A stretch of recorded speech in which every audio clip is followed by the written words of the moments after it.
याच्या अगोदरसुद्धा कच्च्या केळीच्या खूप साऱ्या रेसिपीज मी अपलोड केलेल्या आहेत आणि तुम्हीसुद्धा खूप छान प्रतिसाद दिलेला आहे, त्याच्याबद्दल खूप खूप खूप धन्यवाद।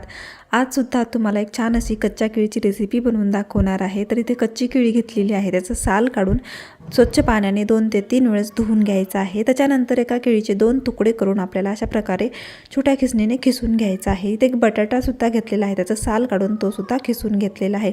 त्याच्यानंतर चिली फ्लेक्स, धना पावडर, चाट मसाला, गरम मसाला, जिरे अशा प्रकारे सुके मसाले टाकून घेतलेले आहेत। वरून आपल्याला मिरी पावडरसुद्धा टाकून घ्यायचा आहे। मिरची, कोथिंबीर, चवीप्रमाणे मीठ आणि इथे 2 चमचा मी रवासुद्धा बारीक टाकून घेतलेला आहे। 4 ते 5 चमचे आपल्याला कॉर्नफ्लॉवर टाकून घ्यायचा आहे आणि अशा प्रकारे सगळं जे मिश्रण आहे ते मिक्स करून घ्यायचं आहे।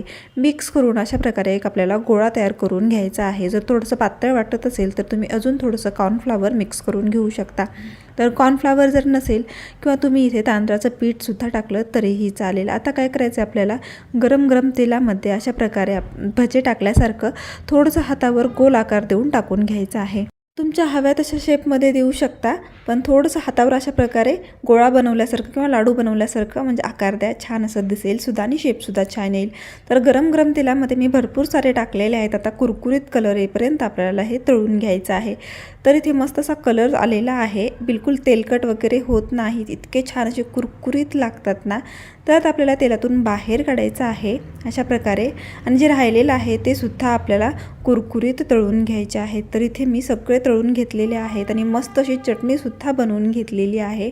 इतके छान असे कुरकुरीत झाले होते आणि ह्या चटणीसोबत खूप छान असं कॉम्बिनेशन होतं। तुम्ही सुद्धा नक्की ट्राय करा हे कुरकुरीत अशा प्रकारचे केळीचे भजे।